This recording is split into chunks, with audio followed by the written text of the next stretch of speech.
Galaxy Council realizes too late. Earth declared war, and nothing could stop humanity. The massive obsidian doors of the Galactic Council chamber slid open with a deep, resonant hum.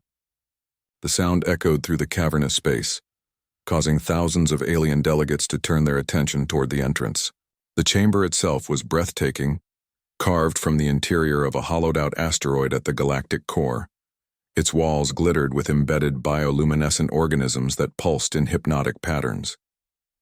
Tiered seating rose in concentric rings, accommodating representatives from over 400 species that formed the oldest governing body in known space. 3 humans entered through those imposing doors.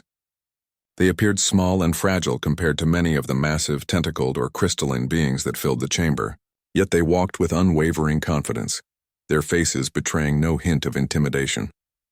Ambassador Michael Reed led the group, his diplomatic uniform a deep blue that seemed almost black in the chamber's otherworldly lighting. Behind him walked General Diana Frost, her military posture rigid, and Science Director Alan Mercer, whose quick eyes darted around, taking in details of the chamber's architecture and security.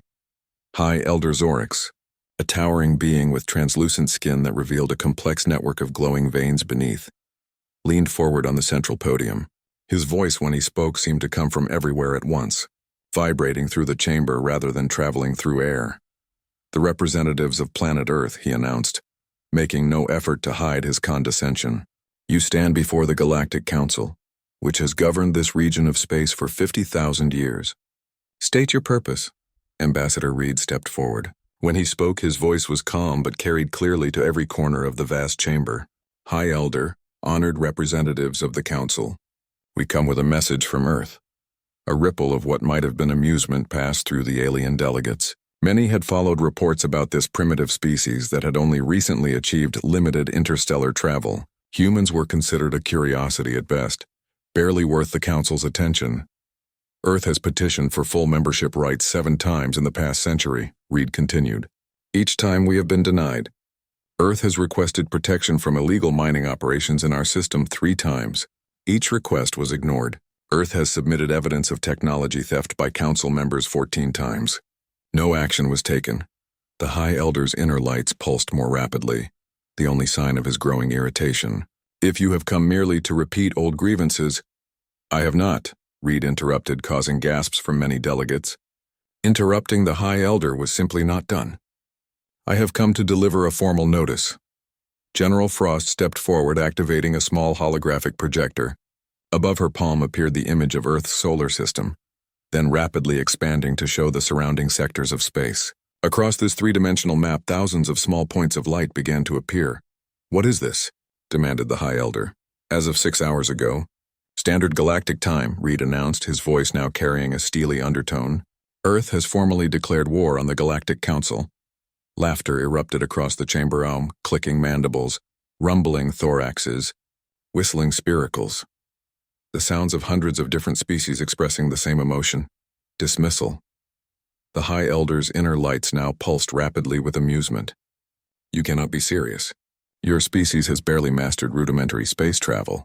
You possess no significant fleet, no advanced weapons technology. This is absurd. Reed's expression remained unchanged. What the Council believes about Earth's capabilities is based on what we have allowed you to see. Science Director Mercer tapped commands into a small device. The holographic map changed, the thousands of points of light expanding to show detailed representations of advanced vessels, Ambruar vessels bearing Earth insignia, positioned throughout Council space. For the past 50 years, Reed explained, while the Council dismissed us as primitive and unworthy of attention, humanity has been preparing. The ships you occasionally detected and classified as sensor ghosts, those were ours. The communication disruptions you attributed to solar flare activity, our quantum network tests. The laughter in the chamber died away, replaced by a tense, uneasy silence. This is some kind of deception, the High Elder said, but uncertainty had crept into his voice. Our intelligence reports a row. We're exactly what we wanted them to be, General Frost interjected. You studied us like specimens in a laboratory. You cataloged our wars, our divisions, our apparent technological limitations. You never considered that we might be studying you as well. finding every weakness in your defenses, every blind spot in your monitoring systems. The holographic display shifted again, now showing critical council infrastructure, air defense platforms, communication hubs, trade centers, each with human vessels nearby, invisible to council detection systems. As we speak, Reed continued, Earth forces are moving into position throughout council space. We do not wish for unnecessary bloodshed. We offer terms. The High Elder's inner lights now pulsed erratically. You dare to dictate terms to the Galactic Council? We do, Reed confirmed. Full recognition of Earth as an independent power, reparations for a century of resource theft and technology restrictions, and a complete restructuring of the Council to give equal representation to all spacefaring species, not just the founding members. This is outrageous. The High Elder's voice reverberated through the chamber with such force that the walls themselves seemed to tremble. Security! Detain these humans! Armed guards of various species moved toward the human delegation, weapons drawn. Reed remained calm, raising a small device. I wouldn't, he warned. This transmitter is keyed to my vital signs. If they cease, our forces have orders to target this chamber specifically. The guards hesitated, looking to the High Elder for guidance. You cannot possibly believe you can challenge the combined might of 400 advanced civilizations, the High Elder said, his tone now one of disbelief rather than dismissal. We don't need to defeat your combined might, Reed replied, because after today you won't be combined anymore. He nodded to Mercer, who activated a final command on his device. Throughout the chamber, the personal communication units of every delegate simultaneously activated, displaying information packets specific to their species. Eyebrows, evidence of how the Council's founding members had manipulated, exploited, and suppressed their civilizations for millennia. Chaos erupted as delegates viewed the information, many rising to their feet, others turning accusingly toward the High Elder and the representatives of the founding species. You see, Reed explained, his voice somehow cutting through the growing cacophony. We know the Council's secret.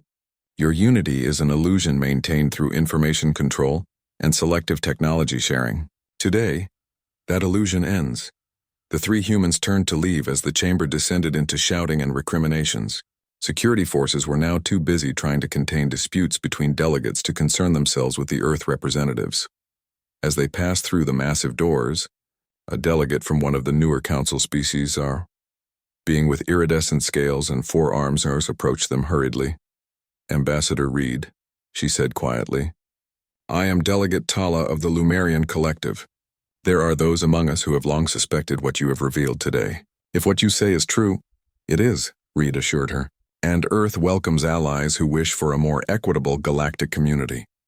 Aboard their shuttle, safely departing the Council station, General Frost accessed a secure communication channel. The message has been delivered, Admiral West. The Council's response was exactly as predicted. Phase 1 is complete. The face of Admiral Gregory West, Supreme Commander of Earth's hidden fleets, appeared on the screen. Excellent work. And the infiltration programs? Deployed successfully, Science Director Mercer reported. The information packets are spreading through their networks faster than they can contain them. The Council is already fracturing along species lines. West nodded, his expression grave. Then we proceed to Phase 2.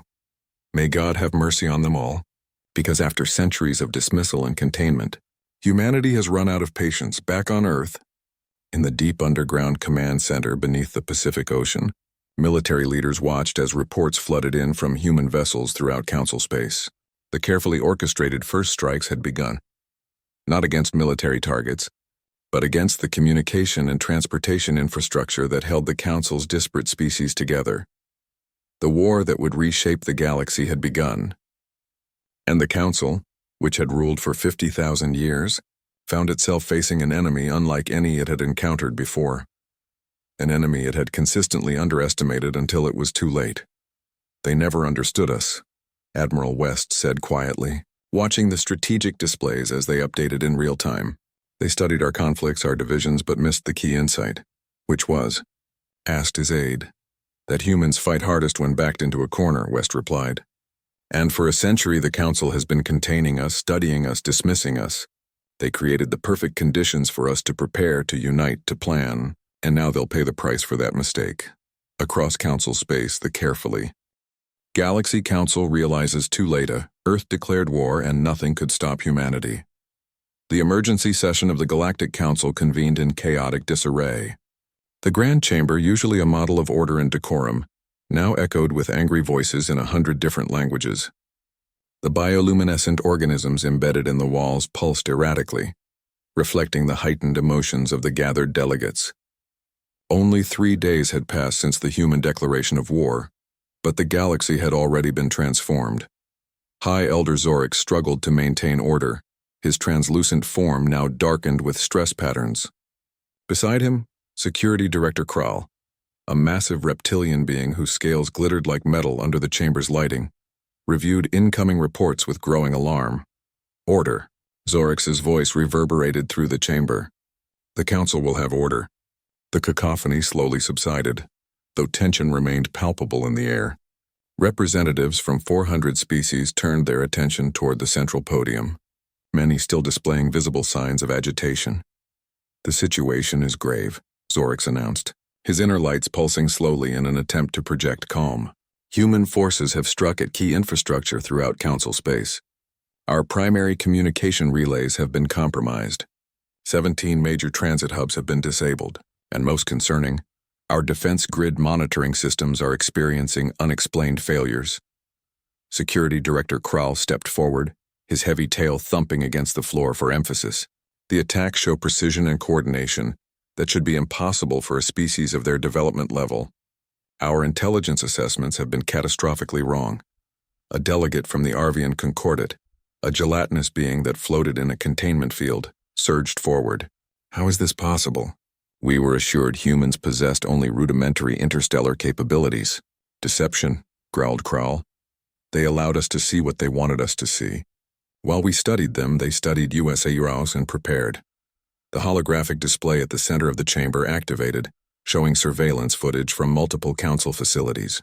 In each image, human commandos moved with practiced efficiency, disabling security systems and neutralizing resistance with technologies the council had believed were centuries beyond Earth's development level.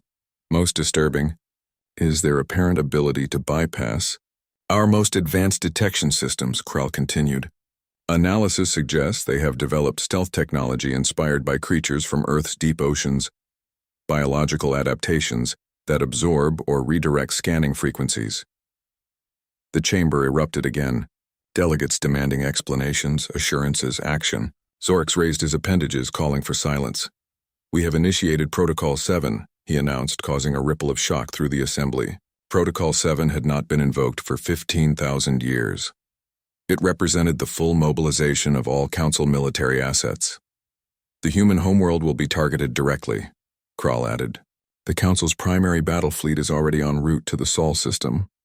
Once Earth is neutralized, their forces throughout our territory will lose coordination and can be eliminated systematically. As the council session continued, none of the delegates noticed the maintenance worker quietly moving along the outer wall. Lisa Parker, commander of Earth's Special Operations Group 9, adjusted settings on her active camouflage suit, ensuring the embedded cameras captured every word of the council's emergency session. Her neural implant transmitted the data directly to Earth Command via the quantum network. A communication system undetectable by Council technology. Target approaching, whispered the voice of her teammate James Wilson through their secure link. Security Director Kral's aide will pass your position in 3 seconds. Parker remained perfectly still as a junior security officer hurried past, carrying data crystals toward the central podium. The Earthwoman's enhanced vision zoomed in, scanning the crystal's surface markings. Got it, she subvocalized. Those are tactical deployment orders for their home fleet. Transmitting images now. In the command bunker beneath Earth's Pacific Ocean, Admiral Gregory West received the intelligence in real time. Around him, the war room buzzed with coordinated activity as officers monitored the progress of human operations throughout Council space. They're responding exactly as predicted, noted Strategic Director Olivia Chen, studying the data from Parker's transmission. A direct assault on Earth with overwhelming force, the same approach they've used against every perceived threat for 50,000 years. West nodded, his weathered face showing no concern. And like every predictable opponent, they'll encounter a prepared defense. He turned to his communications officer. Activate the Sol defense grid. Operation Hedgehog is now in effect. Throughout Earth's solar system, hidden installations began powering up priori defensive platforms concealed within asteroids, weapon systems embedded in the surfaces of moons, autonomous drone swarms hibernating in the radiation belts of gas giants. For decades, humanity had been constructing layered defenses while maintaining the illusion of vulnerability. On the bridge of the Council flagship Eternal Dominance, Fleet Commander Vex studied the tactical display of the human home system with 6 eyes, his insectoid face unreadable to most species. Unlike many in the Council, he had always advocated for closer study of humans, sensing something dangerous in their adaptability. Preliminary scans show minimal defensive installations, reported his second-in-command. Their fleet appears to be scattered throughout the system, disorganized. Vex clicked his mandibles skeptically. Too easy, he chittered. These humans declared war on the entire Council. They would not leave their homeworld undefended.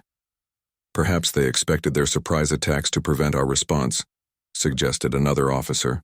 They may have overextended their forces. Vex wasn't convinced, but Council protocol was clear aids you demonstrate overwhelming force to compel surrender. The fleet continued its advance toward Earth. As the Council armada crossed the orbit of Jupiter, humanity revealed its first surprise. The seemingly minimal defenses suddenly multiplied as thousands of platforms emerged from hiding places in Jupiter's radiation belts, our regions where Council sensors were effectively blind due to natural interference. Multiple weapons platforms detected, cried the sensor officer on the Eternal Dominance. They were there all along, Commander. Vex slammed a clawed appendage against his command console. Evasive maneuvers. Raise all shields. But the human defense platforms didn't fire conventional weapons as expected. Instead, they released clouds of engineered microbes inspired by Earth's coral. Systems that attached to the hulls of Council ships and began systematically degrading their sensor arrays and weapon targeting. Systems, what is this? Demanded Vex's second-in-command as their ship's systems began failing one by one. Biological warfare, Vex replied, new respect in his voice. They're not trying to destroy our ships, Auro. They're blinding us. With the Council fleet temporarily disoriented, human forces hidden throughout the solar system began to move.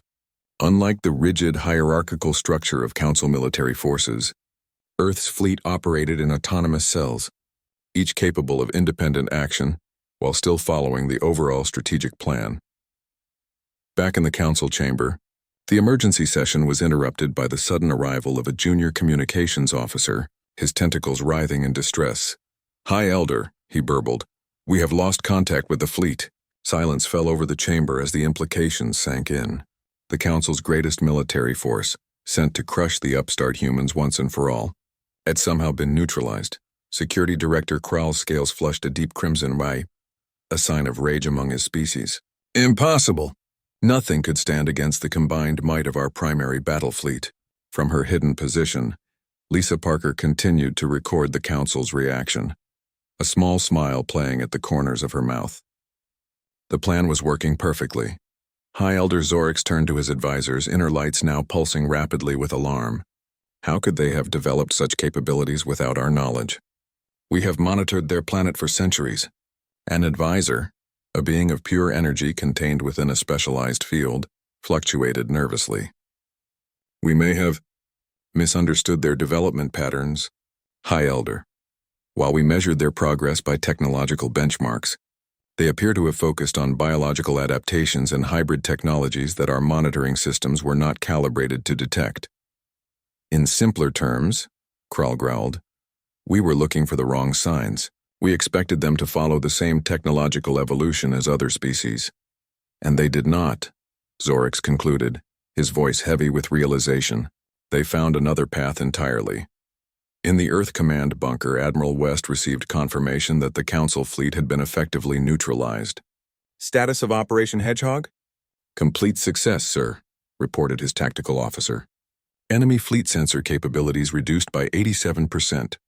Their weapons targeting systems are non-functional. They have begun a strategic withdrawal to regroup. West nodded in satisfaction. And our infiltration teams within Council space? Commander Parker reports the Council leadership is in disarray. Their command structure is beginning to fracture as species blame each other for the intelligence failure. The Admiral allowed himself a small smile. Then we proceed to... Galaxy Council realizes too late. Earth declared war, and nothing could stop humanity. The Galactic Council's inner chamber had never before admitted non-members. For 50,000 years, this sacred space, a perfect sphere at the heart of the Council Station, had been reserved for the 12 founding species alone.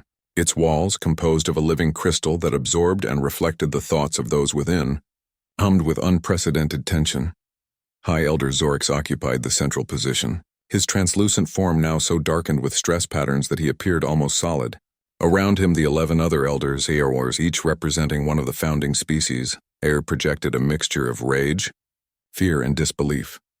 The situation has become untenable, Zorix began, his voice lacking its usual resonant authority. 2 weeks into this conflict, and the humans have systematically disabled 37% of our critical infrastructure. Our military response has been ineffective. Elder Maxis, a massive being composed of interlocking metallic plates that shifted continuously, emanated a frequency that translated as bitter laughter. Ineffective. Our primary battle fleet was rendered combat incapable without firing a single effective shot. Let us not minimize our failure with gentle language. What matters now is our response, interjected Elder Thorn, whose species resembled sentient plant life. The humans must be shown the consequences of challenging the Council's authority. Zorix's inner lights pulsed slowly. To that end, I have authorized deployment of the Scouring Fleet. A profound silence fell over the chamber. The Scouring Fleet are 50 massive ships designed for a single purpose: the complete sterilization of inhabited worlds. In its 50,000-year history, the Council had only deployed this fleet 11 times against species deemed too dangerous to exist. Is such an extreme measure warranted? Asked Elder Vela, whose gaseous form swirled with concern. The humans have specifically avoided targeting civilian populations thus far. Their restraint is irrelevant, Thorn responded, thorny appendages bristling. What matters is the message we send to all species who might consider following Earth's example. Defiance of the Council must have consequences so severe that none would dare attempt it again. The crystal walls of the chamber pulsed with the intensity of the elders' emotions. After further debate, the vote was taken. 7 in favor, 5 opposed. The Scouring Fleet would target humanity's nearest colony, Proxima Centauri. None of the elders noticed the slight distortion in one corner of the chamber, where Commander Jason Riley of Earth's Deep Infiltration Unit stood perfectly still, his advanced camouflage technology rendering him virtually invisible. The quantum transmitter implanted in his cerebral cortex sent everything he witnessed directly to Earth Command, undetectable by even the most advanced Council security systems. The Scouring Fleet has been authorized, he subvocalized. The words converted to quantum signals that traveled instantly across light years. Target is Proxima Centauri. Estimated deployment time, 16 hours. In the command bunker beneath Earth's Pacific Ocean, Admiral Gregory West received the intelligence with grim satisfaction. They've taken the bait, he told his assembled staff. Operation Trojan is now in full effect. Strategic Director Olivia Chen nodded, her face illuminated by the holographic displays showing the positions of human forces throughout Council space. The Scouring Fleet is their most closely guarded weapon system. They've kept its technology restricted even from most Council members. And now they're bringing it within our reach, West replied. Signal Professor Evans. His moment has arrived. In a research facility buried deep beneath the Antarctic ice sheet, Professor Thomas Evans stood before a massive quantum communication array, watching as data streams from across the galaxy formed swirling patterns of light. For 20 years, he and his team had developed the technology that gave Earth its greatest advantage in the war: the ability to communicate instantly across any distance without detection. The Scouring Fleet has been activated, reported his assistant, Dr. Layla Patel. Quantum beacons are in position throughout the Proxima system. Evans nodded, his aged face solemn. Begin charging the displacement network, and may God forgive us for what we're about to do. The technology they had created went beyond mere communication. By manipulating quantum entanglement on an unprecedented scale, they could create microscopic wormholes at precisely targeted locations and crowned temporary ruptures in the fabric of reality itself. In orbit around a distant star, well hidden from Council detection, the command ship of the scouring fleet prepared for deployment. Unlike other Council vessels, these ships were pitch black, absorbing rather than reflecting light, their hulls covered with weapon systems capable of rendering planets uninhabitable in minutes. On the bridge of the lead vessel, Fleet Commander Dex, a being composed of crystalline structures similar to High Elder Zorix, reviewed the final preparations. Target coordinates locked. Estimated time to Proxima Centauri, 14 hours. His second-in-command, a reptilian being named Sarn, approached with a data crystal. Final authorization from the inner chamber commander. The colony is to be completely sterilized. No survivors. Dex absorbed the crystal into his form, processing its information. Understood. Though I question the strategic wisdom, the humans have shown unexpected capabilities. Such an extreme response may Our orders are clear, Sarn interrupted, scales flushing with emotion. The Council will not tolerate defiance. An example must be made. As the scouring fleet prepared to depart, neither commander was aware of the hundreds of microscopic devices already attached to their ship's hulls. Technological parasites planted years ago by human infiltrators posing as maintenance workers. Each device contained a quantum receiver, waiting for the activation signal. In the Proxima Centauri system, Earth's colonial defense fleet prepared for the coming confrontation. Though significantly outnumbered, these ships represented the most advanced technology humanity had openly displayed, incorporating lessons learned from 3 centuries of studying Council capabilities. Captain Maria Santos stood on the bridge of the EDS Defiant, the flagship of the defensive fleet. A decorated veteran of Earth's space forces, she knew that the coming battle would shape the course of the war. Status of civilian evacuation, she asked her executive officer.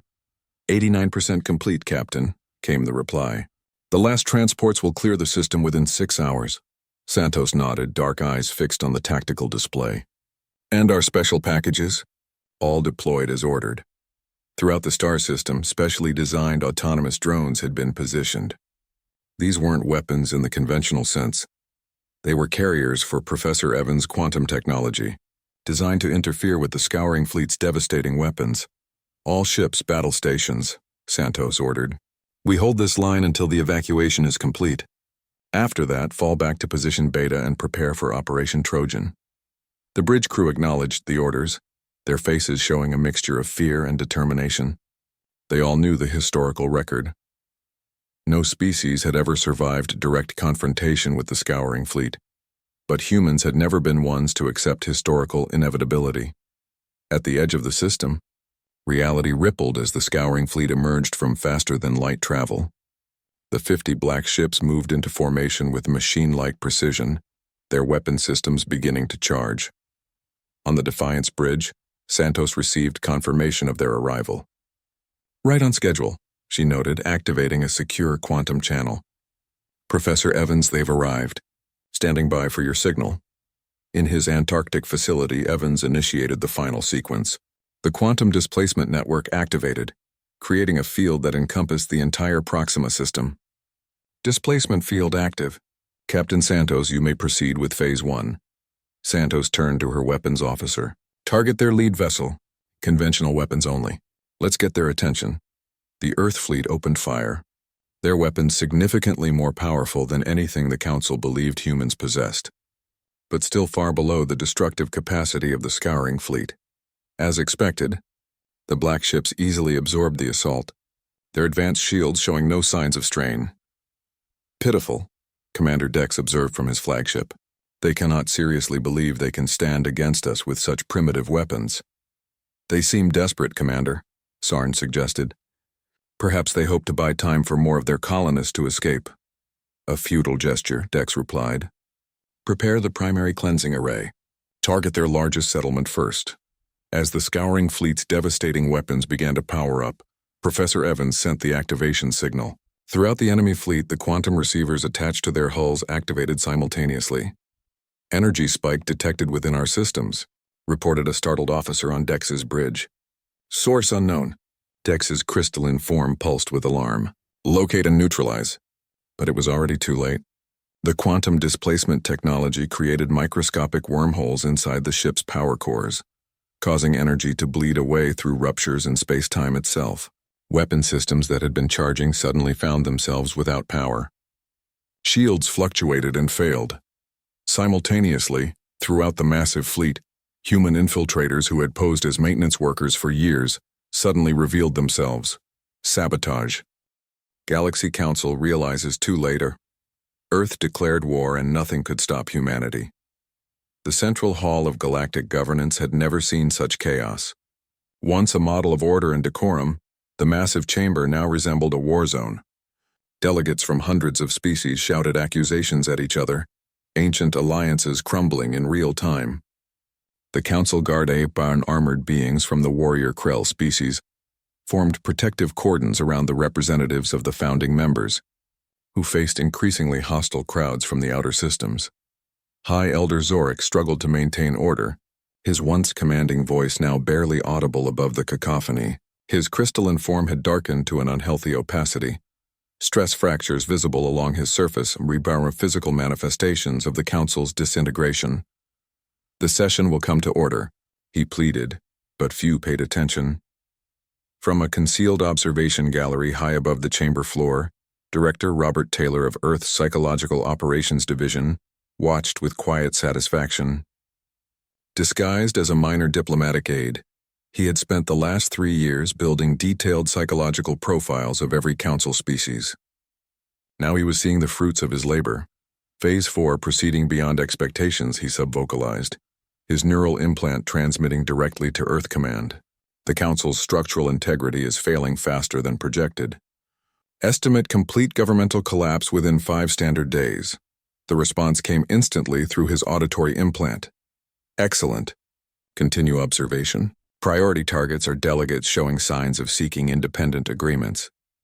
Taylor's enhanced vision zoomed in on various delegates throughout the chamber, his implanted analytical systems identifying stress patterns, coalition-forming behaviors, and potential defectors from Council authority. On the chamber floor, a representative of the Medusan worlds of beings of living liquid contained in humanoid force fields approached the cordoned area protecting the founding members. "The humans have contacted us directly," the Medusan announced, voice amplified for all to hear. "They offer non-aggression agreements to any species willing to withdraw from the Council's military coalition." This announcement triggered fresh chaos. Several species that had suffered significant losses in the fighting immediately demanded details. Others, still loyal to the Council, denounced the Medusans as traitors. Security Director Krall, his reptilian scales now a dull gray from exhaustion, pushed through the crowd toward the Medusan delegate. "This is treason," he roared. "Any species negotiating separately with the humans undermines our united response." United? The Medusan's liquid form rippled with what might have been laughter. "Look around you, Director. The Council hasn't been truly united for millennia. This human conflict has merely exposed the cracks that were always there." Before Krall could respond, the chamber's main communication array activated unexpectedly. The massive central holographic projector flickered to life, displaying an image that caused immediate silence. Admiral Gregory West of Earth Command, his elderly human face calm and composed against a backdrop of stars. "Representatives of the Council," West began, his voice echoing through the stunned chamber. "I address you directly because your leadership has hidden the truth from you for too long." Security technicians frantically worked to cut the transmission, but their systems refused to respond. Humanity's infiltration of Council technology was now complete. They controlled even the Council's most secure communication channels. 3 weeks ago, Earth declared war on the Council after centuries of containment, study, and dismissal, West continued.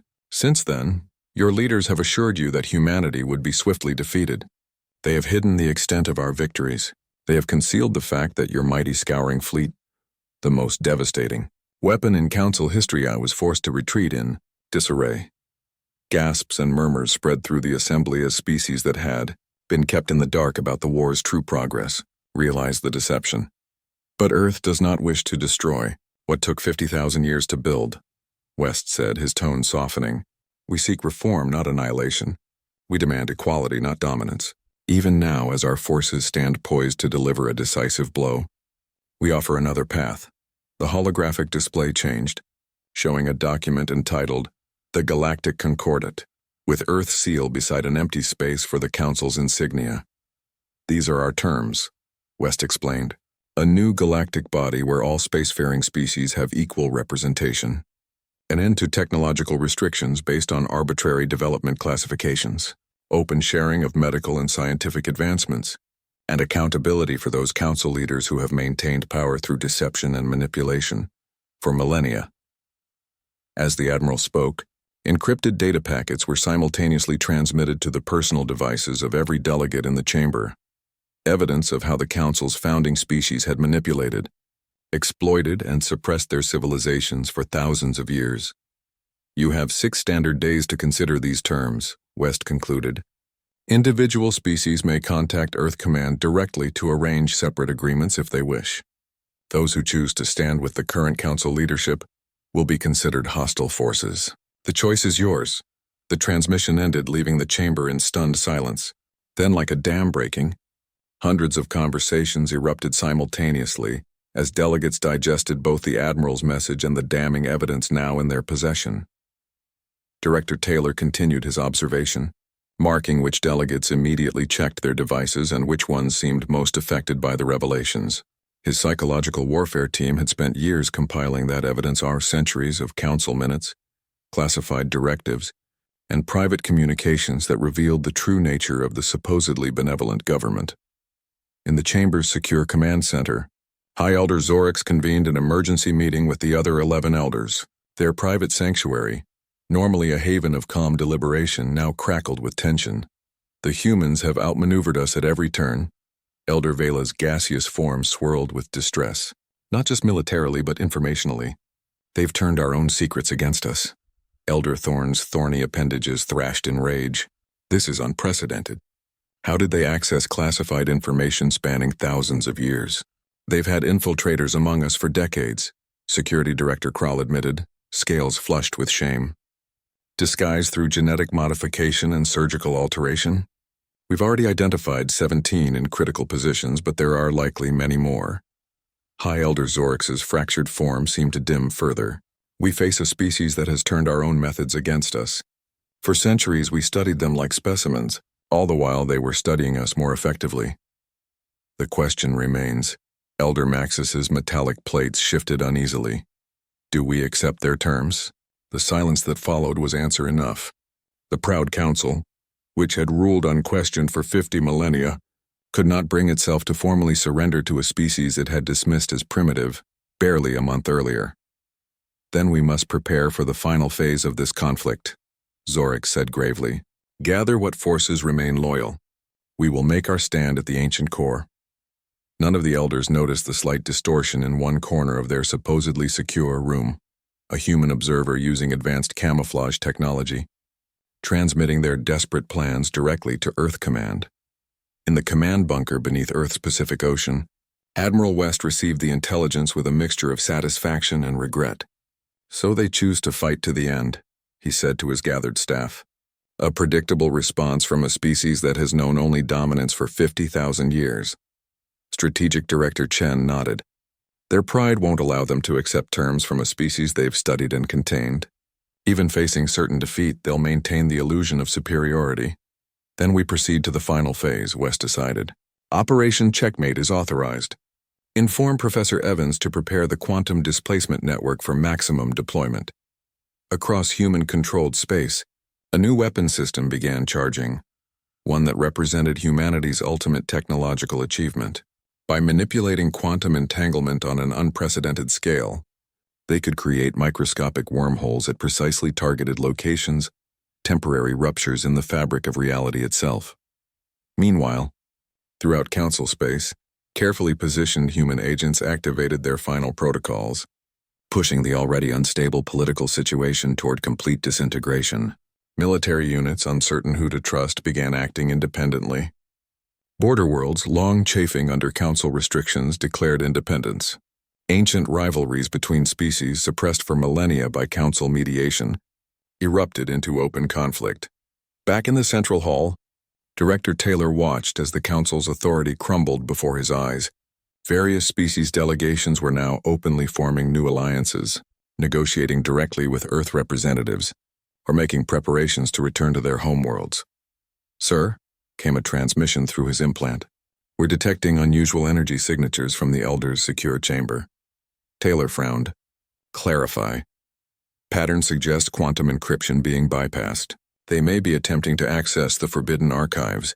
This was unexpected. The Forbidden Archives were rumored to contain technologies. Galaxy Council realizes too late Earth declared war, and nothing could stop humanity. The ancient core glowed with the light of 1,000 suns, a spectacular backdrop for the final confrontation between humanity and what remained of the once mighty Council forces. The massive space station that had served as the Council's original meeting place 50 millennia ago now orbited the supermassive black hole at the galaxy's center, its crystalline spires reflecting starlight like a crown of thorns against the void. Inside the station's grand command center, the remaining loyal elders had gathered for their last stand.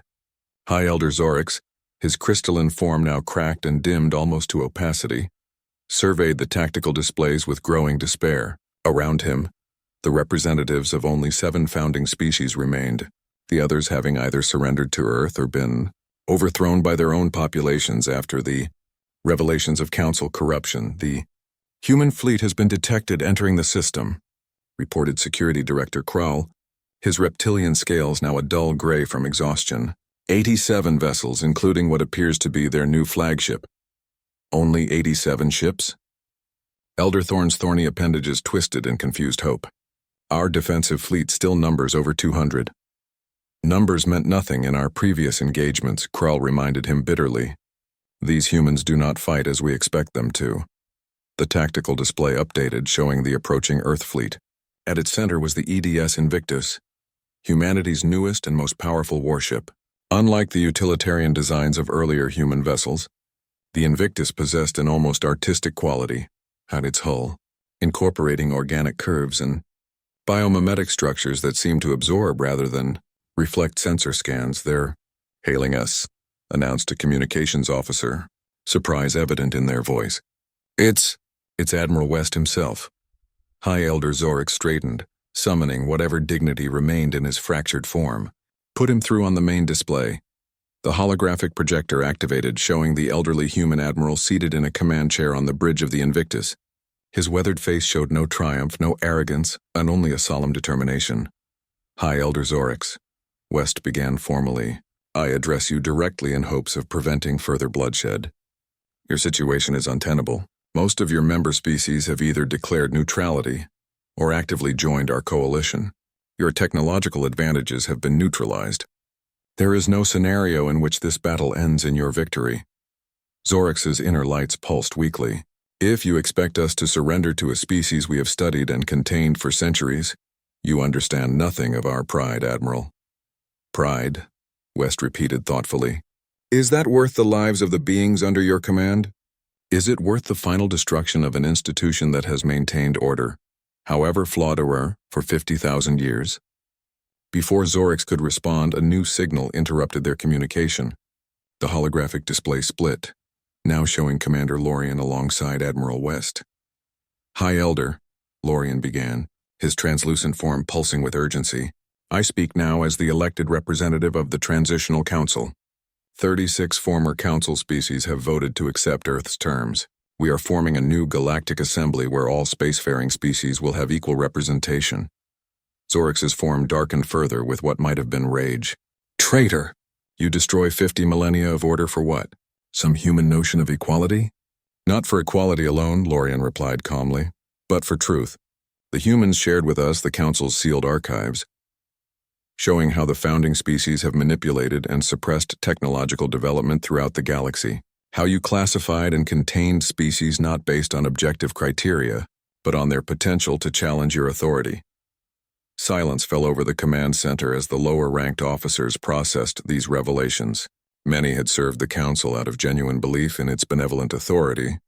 The idea that they had been enforcing a system of deliberate suppression shook them to their core. "This is your final opportunity," Admiral West said into the silence. "Surrender now, and you will be granted safe passage to your homeworlds." Continue this fight and we will be forced to neutralize your forces completely. High Elder Zorix looked around at the remaining elders, seeing the indecision in their postures. For beings who had known only absolute authority for thousands of years, the concept of defeat was almost incomprehensible. We require time to consider, Zorix finally said. You have 1 standard hour, West replied, ending the transmission. As soon as the communication ceased, Elder Thorn turned on Zorix. You cannot possibly be considering surrender. We still have the Omega weapon. A weapon we have never tested, Zorix countered. A technology so dangerous our ancestors sealed it away with good reason. What choice do we have? Thorn demanded. Capitulation to primitives? Death in glorious battle? Or one final attempt to maintain what we have built over 50 millennia? The debate raged as the clock ticked down. Unknown to the elders, every word was being transmitted to the Invictus by one final human infiltrator, still undetected within their ranks. On the bridge of the human flagship, Admiral West received the intelligence with growing concern. They're seriously considering using this Omega weapon, whatever it is, he told his officers. Director Chen, what do our archives reveal about this technology? Strategic Director Olivia Chen consulted the database stolen from Council records. Very little, Admiral. Only that it predates the Council itself, a technology from the first ones that was deemed too dangerous to use. There are references to space-time manipulation on a scale far beyond our current capabilities. West's face grew grave. Then we cannot allow them to deploy it. He turned to his communications officer. Signal Professor Evans. Operation Checkmate is authorized for full deployment. Throughout the human fleet, the quantum displacement network activated. This technology, or humanity's greatest scientific achievement, utilized the principles of quantum entanglement to create microscopic wormholes at precisely targeted locations. Inside the Council station, the Elders' debate was interrupted by alarms blaring throughout the command center. Energy fluctuations detected throughout the station, called out a sensor officer. Pattern unknown. Security Director Kral rushed to the display, scales flushing with alarm. It's in our power systems, our weapons arrays, even our life support. Some kind of quantum-level intrusion. The effects were immediate and devastating. Throughout the station and the defensive fleet, critical systems began failing as energy bled away through quantum apertures that Council technology couldn't even detect, let alone counter. High Elder Zorix watched in horror as the tactical displays showed ship after ship losing power, weapons, shields, and engines. What is this? What are they doing to us? In desperation, Elder Thorn seized the ancient cube that contained the Omega weapon. We have no choice. Activate it now or we lose everything. No. Zorix moved to stop him, but it was too late. Thorn had already initiated the activation sequence. The cube began to pulse with energies that seemed to bend light and space around it. The very fabric of reality within the command center began to warp and distort as the ancient technology awakened after 40,000 years of dormancy. What have you done? Zorix's fractured form vibrated with horror. On the Invictus, sensors detected the anomalous energy signature.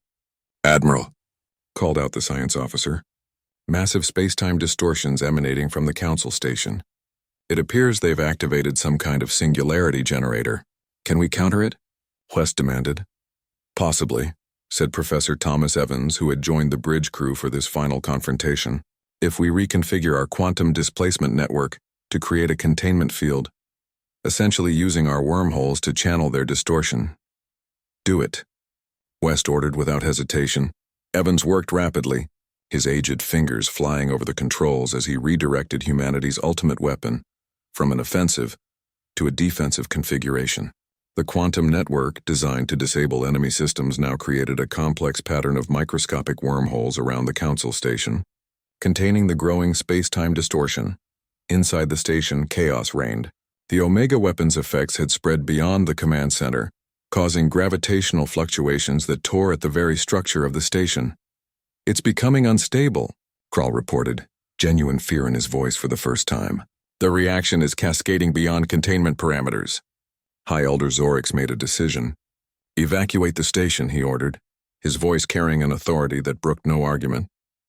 All personnel to escape vessels immediately. And the Omega weapon? Thorn demanded. Cannot be moved now, Zorix replied grimly.